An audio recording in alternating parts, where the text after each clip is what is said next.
शनिवार का दिन है जिस दिन अपन इस दरिद्रता से मिलने के लिए पीपल के पेड़ के नीचे आए हैं। हिंदू धर्म में ये दिन पीपल के वृक्ष के लिए पूजनीय होगा। जो भी शनिवार के दिन पीपल के वृक्ष की पूजन करेगा, दूध चढ़ाएगा या मिष्ठान का भोग लगाएगा, लक्ष्मी और नारायण उसके घर में प्रवेश कर जाएगा। लक्ष्मी और नारायण उसके घर में प्रवेश करेगा, इसलिए नियम बनाया। कौन से दिन का? शनिवार। लक्ष्मी जी बोली, नारायण आपने तो एक दिन का वार लिख दिया।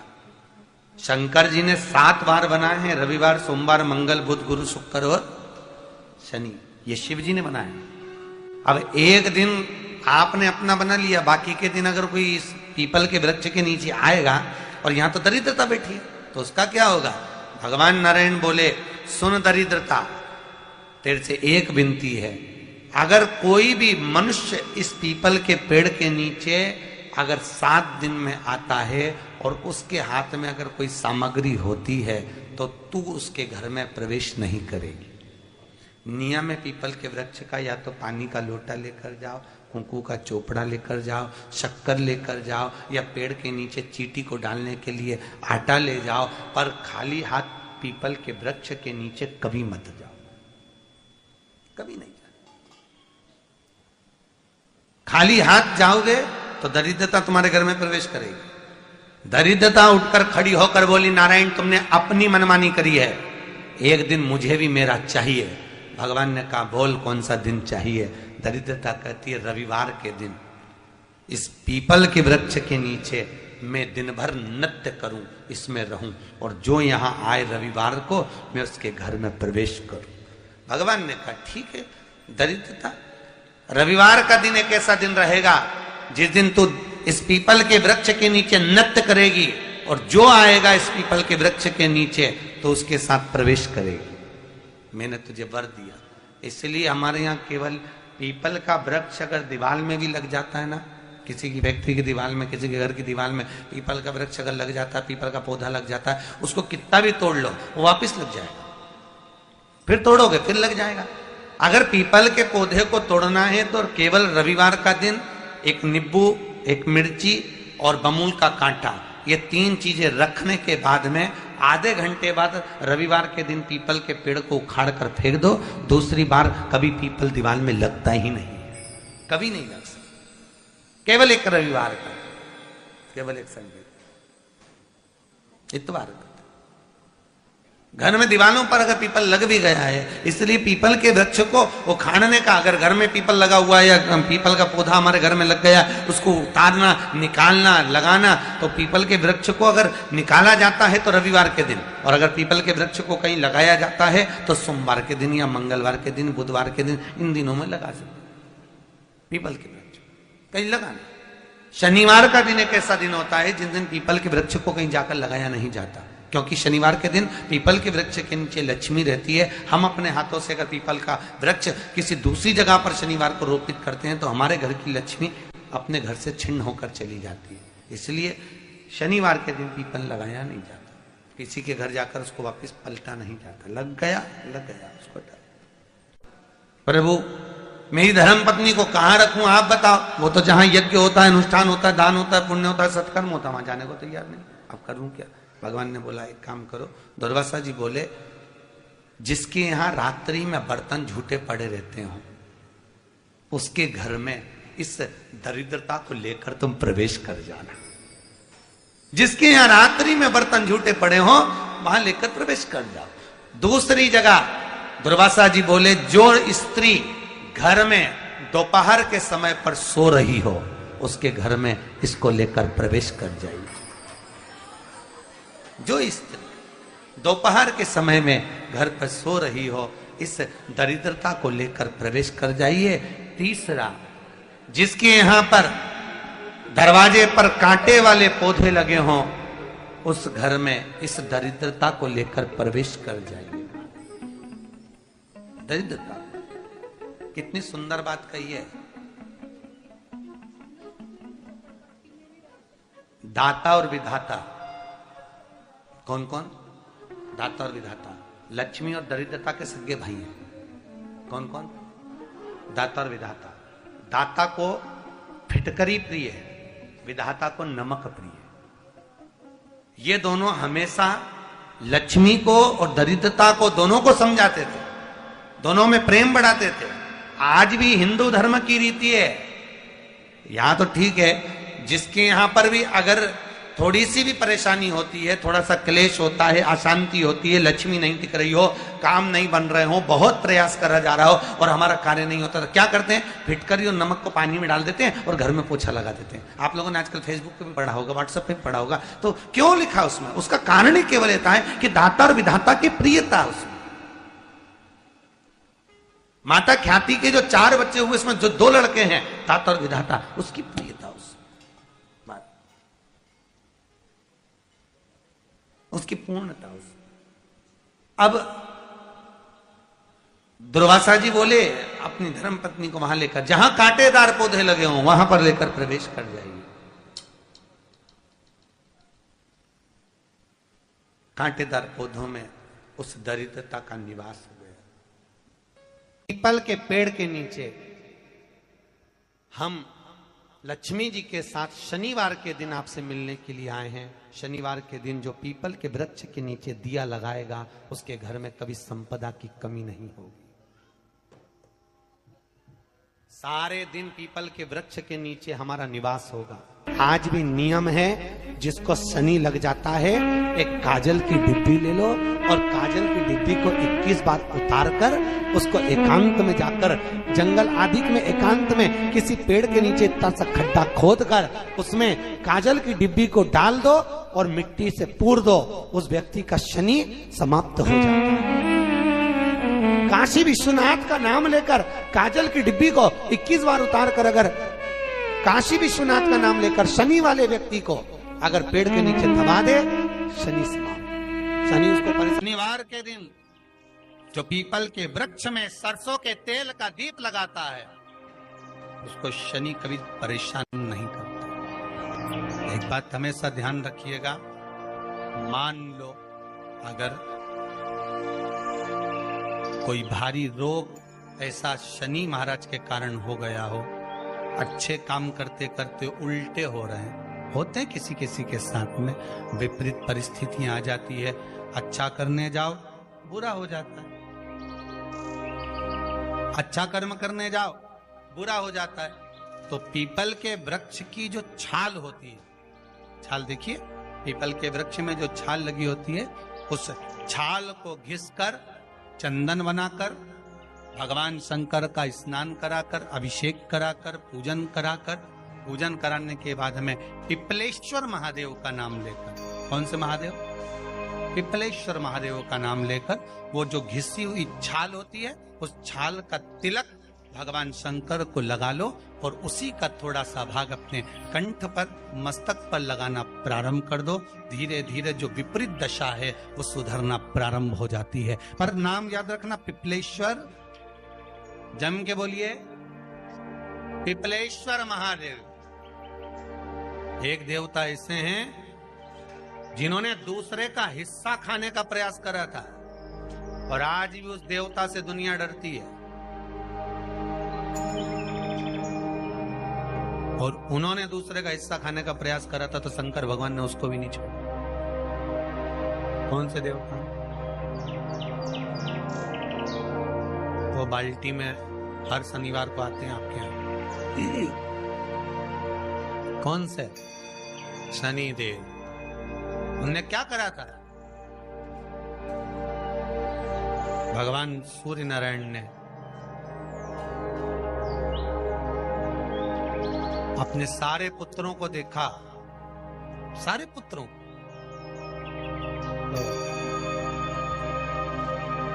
सारे पुत्रों को देखकर आज मेरे सूर्य नारायण भगवान बड़े सुखी, बड़े प्रसन्न। मेरा पुत्र शनि भी श्रेष्ठ है, मेरा पुत्र यम भी श्रेष्ठ है, सब ठीक है। आज भगवान सूर्य देवता ने अपने पुत्रों को बुलाकर कहा, आज मेरा मन कर रहा है कि मैं सारे लोगों का राज्य अपने पुत्रों को बांट दूं, सबको अपना अपना हिस्सा दे दूं। शनि महाराज जी को भी हिस्सा दे दिया गया। अब जब शनि महाराज जी को हिस्सा दे दिया तो शनि महाराज जी संतुष्ट नहीं हुए। दुनिया में ऐसे लोग बहुत सारे हैं जो संतुष्ट बहुत कम हो पाते। शनि देव के मन में संतुष्टि नहीं हुई। जब शनि देव के मन में संतुष्टि नहीं हुई तो शनि महाराज उसी समय पर अपने सारे भाइयों का हिस्सा बटोरने लगे, उस पर कब्जा करने लगे तो सूर्य देवता की आंख में जल भर गया। कितना तेजवान सूर्य नारायण, कितने तेजवान, कितना तेज भगवान सूर्य के पास में था। पर शनि महाराज को देखकर आज रो रहे हैं। शनि महाराज ने अपने भाइयों के इस हिस्से पर क्या कर लिया। सूर्य नारायण भगवान की आंखों में जल भर गया कि मेरा पुत्र ऐसा कर रहा है। शनि को बुलाया सूर्य नारायण भगवान ने, समझाया और नहीं माना। किसी किसी की नियत होती है कि इसको इतना कैसे दे दिया, अम्मा ने इसको इतना कैसे दे दिया, पिताजी ने इसको इतना कैसे दे दिया, मैं तो कब्जा करूंगा, दुकान नहीं छोड़ूं, घर नहीं छोड़ूं, ये नहीं छोड़ूं, वो नहीं छोड़ूं। मत छोड़, एक दिन संसार छोड़कर जाना पड़ेगा। तब कहीं जमीन जायदाद छाती पे बांध के ले जाएगा। नहीं माने तो सूर्य देवता ने अपने गणों को भेज दिया, जाओ जरा शनि महाराज को जरा हटाओ वहां से। शनि महाराज को गुस्सा आया और शनि महाराज ने उन सारे गणों को नष्ट कर दिया। सूर्य नारायण रो रहे हैं। भगवान शंकर की पंचायत में सूर्य देव भी हैं, मतलब शंकर भगवान के मित्रों की गणना में सूर्य आते हैं। भगवान विष्णु, सूर्य नारायण, शंकर भगवान, माँ दुर्गा, गणेश जी, ये पंचायत है ना शंकर की, शिव पंचायत। शिव परिवार में कार्तिकेय, गणेश जी, पार्वती जी, शंकर जी, नंदी, ये शिव परिवार। पंचायत में सूर्य देवता। सूर्य नारायण को रोता हुआ देखकर भगवान शंकर को बड़ा दुख हुआ। शिव जी ने पूछ लिया, क्या बात है, आप रो रहे हो? नारायण क्या हो गया? मेरा बेटा मानने को तैयार नहीं है। आप चिंता मत करो, अभी देखता हूं मैं जाकर। और भगवान शंकर ने जाकर तुरंत सूर्य नारायण भगवान के कहने पर शनि देव को जाकर समझाया। इतने में तो शनि देव आग बबूला हो गए। आग बबूला होकर शनि देव ने कहा, ए शिव, आप मुझे जानते नहीं हो? शंकर भगवान ने कहा, क्या जानना है ये बताओ, क्या जानना है ये बताओ। शनि देव कहते हैं, आप मेरी दृष्टि को नहीं जानते। शंकर भगवान ने कहा, तू भी नहीं जानता कि तेरी दृष्टि खराब कैसे हुई।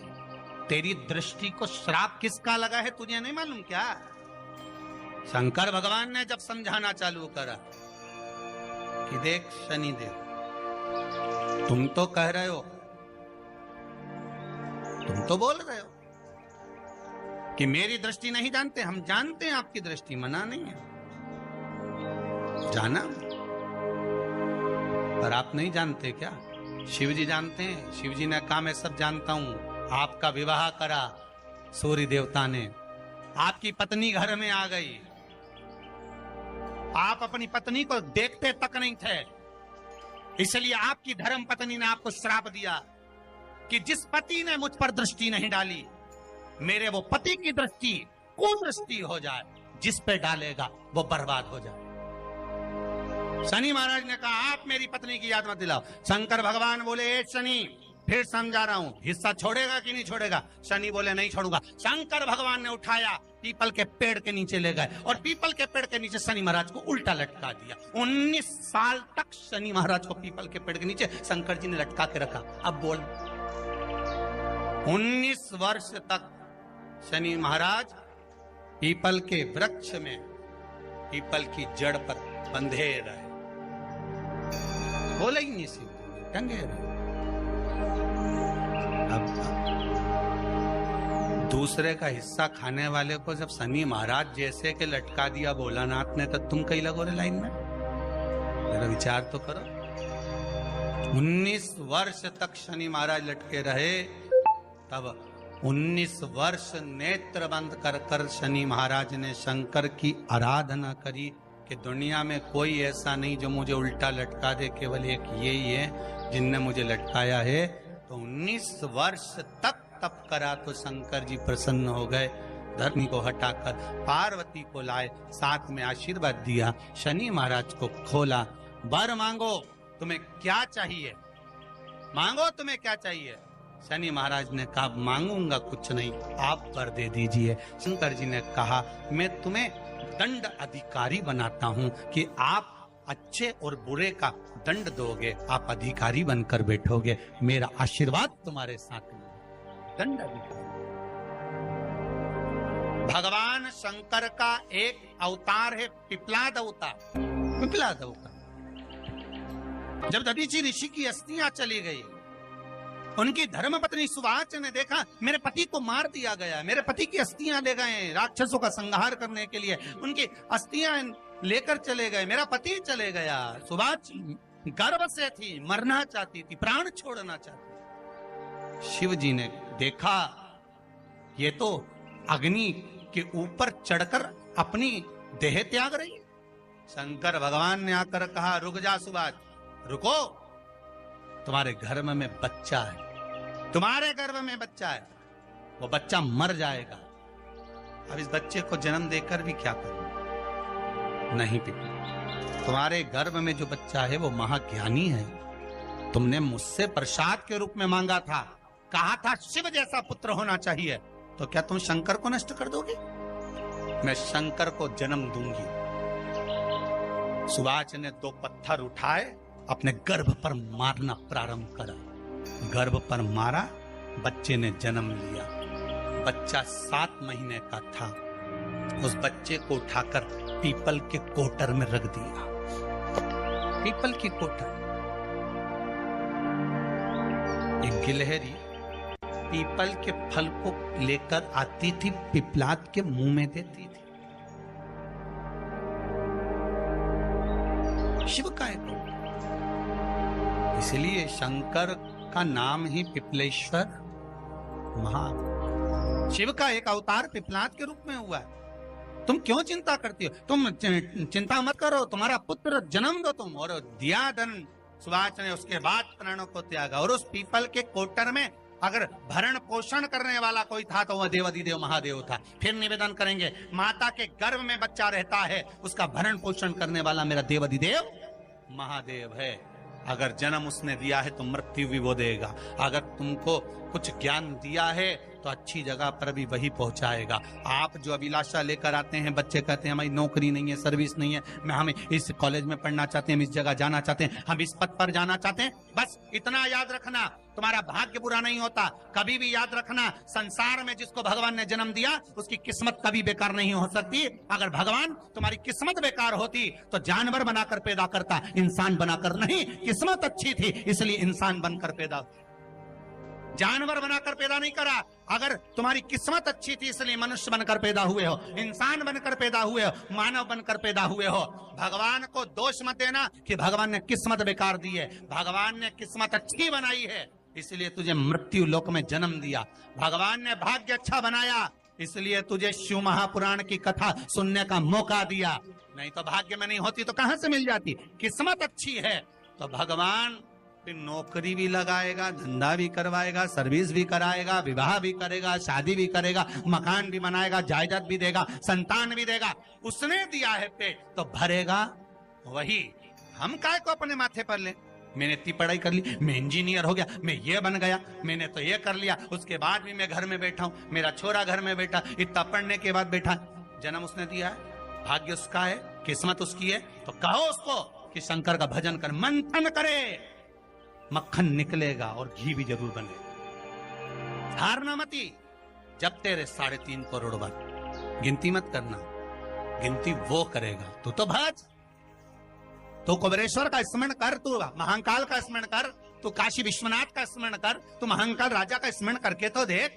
शिव का भजन कर, 1 लोटा पानी ले जाकर रोज चढ़ा शंकर जी के मंदिर में जा। शिव से भजन करने में क्या देरी? नहीं जा सकता शिव मंदिर में जाने में?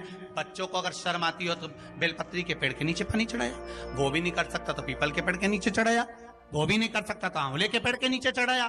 पर कहीं जुड़ तो सरी, एक बार साध तो सरी, पकड़ने का प्रयास तो करो परमात्मा।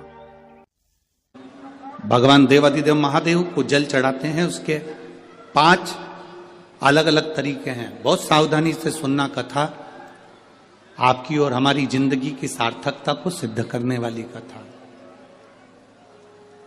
आज पंजाब की इस पवित्र भूमि पर अगर यह प्रसंग निकला है तो इसको आप अगर सुनेंगे तो आपका जीवन सार्थक होगा। शिव जी को 5 तरह से जल चढ़ाने का तरीका है।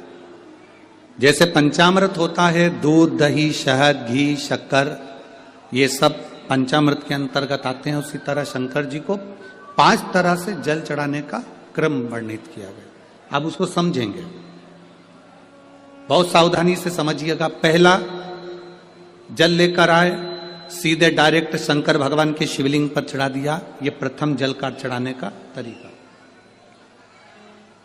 दूसरा, जहां से पानी बहकर जाता है, जहां से जल बहकर जा रहा है, उसके ठीक विपरीत जल उत्तर में जा रहा है, आप दक्षिण में खड़े होंगे और दक्षिण में खड़े होकर उत्तर की ओर मुख करेंगे और शिव जी को जल समर्पित करेंगे। यह रोग मुक्ति करने वाला है और हमारे रोग पर हमें विजय प्रदान करने वाला। यह जल चढ़ाने का तरीका। एक, सीधे मंदिर में गए, लोटा भरकर जल उठाया, शिव जी को चढ़ा दिया। दूसरा, जल जहां से पानी बहता है, शिव जी का चढ़ा हुआ जल जहां से बहकर जाता है, उसके ठीक विपरीत में शिव जी का जल इधर जा रहा है तो तुम यहां खड़े हो, तुम यहां बैठो, यहां मत बैठना, यहां मत बैठना, इधर बैठो। अगर रोग का निवारण है तो यहां बैठकर। तीसरा, अशोक सुंदरी से जल चढ़ाते चढ़ाते शिवलिंग तक लेकर जाना और शंकर भगवान के शिवलिंग पर पूर्ण जल समर्पित करना। यह तीसरा तरीका। यह कार्य की सिद्धता के लिए। हम जब किसी से आस ना लगाकर परमात्मा से विनती करते हैं तो वो विनती करने का तरीका। तीसरा। चौथा, शिव जी पे चढ़ा हुआ जल 5 जगह पर समर्पित करना। गणेश जी, कार्तिकेय, अशोक सुंदरी, शिवलिंग और जलाधारी। ये चौथा क्रम है। जब जिस नारी का, जैसे मेरा नाम मोनिका है, मेरे पति का नाम संजय सिंह है, मैं दिल्ली स्वरूप नगर के निवासी हूं, मेरा फोन नंबर ये है। कहीं बैठी हैं? मैं बाबू को लाए हैं क्या? नहीं लाए? ठीक है, मैं प्रणाम करने के लिए लाई हूं। गुरुदेव, बाबा बाबा है, बैठी है बहन। शिव तत्व है। एक जल चढ़ाने का तरीका, शिव जी को हम जो जल चढ़ाते हैं उसका एक तरीका भी हमारी जिंदगी में अगर हमने उसको स्मरण में रख लिया तो हमारी कार्य की सिद्धता को सिद्ध कर देता, हमें सफलता की ओर लेकर चले जाता है। सीधे जल चढ़ाना, दक्षिण में बैठकर उत्तर की ओर मुख कर कर जल चढ़ाना, अशोक सुंदरी से लेकर शिवलिंग तक जल चढ़ाना, 5 स्थान पर गणेश, कार्तिकेय, अशोक सुंदरी, जलाधारी, शिवलिंग पर जल चढ़ाना 5 स्थान पर। ये चौथे नंबर का। और 5वां जल समर्पित करना।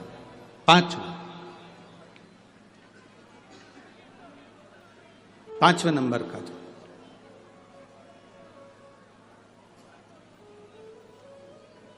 शिव जी को 5म नंबर का जो जल आता है, जो जलाधारी है, ऊपर जिसमें पानी भरा रहता है और नीचे एक एक बूंद टपकता रहता। जलाधारी में जल समर्पित कर कर उसी जल को बचाकर अशोक सुंदरी वाली जगह पर थोड़ा सा चढ़ाकर उसी में से जल शिवलिंग पर जब हम समर्पित करते हैं तो हम जिस कार्य के लिए जा रहे हैं वो कार्य सब। बाती का प्रमाण अलग होता है। लंबी बाती क्यों लगाई जाती है? भगवान के मंदिर में, दीप में, देवियों की पूजन में, लक्ष्मी की वृद्धि के लिए। कौन से देवता क्या लंबी बत्ती लगती है और कौन से देवता क्या गोल बत्ती लगती है, उसका भी प्रमाण बनना। किसी देवी की पूजन करो तो लंबी बत्ती आती है, कुल देवता की पूजन करो तो लंबी बत्ती आती है, किसी मंदिर में किसी देवता को लगाने जाओ तो गोल बत्ती लगती है, उसका भी प्रमाण है। लंबी बत्ती जहां लगाई है, अगर लक्ष्मी के सामने लगाई है तो लक्ष्मी की लंबाई बढ़ती है, लक्ष्मी की वृद्धि बढ़ती है। अगर कुल देवता के नाम की लगाई है तो वंश की वृद्धि होती है। इसलिए हमारे यहाँ अमावस्या पूनम को जो पाटे माटे भराते हैं उसमें गोल बत्ती नहीं लंबी लगाई जाती है, जिससे हमारा वंश बढ़े। नवरात्रि में देवी जी की जो बाती लगाई जाती है वो लंबी लगाई जाती है, गोल नहीं। क्यों? क्योंकि जिससे माँ हम पर कृपा बना कर रखे, हमारा वंश खूब बढ़े, हमारे यहाँ लक्ष्मी की वृद्धि हो। स्थिर बाती गोल बाती लगाई जाती है ब्रह्मा के मंदिर में, इंद्र के मंदिर में, देवता के मंदिर में।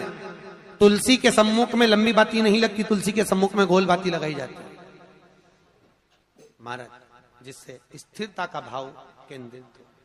स्थिरता का भाव।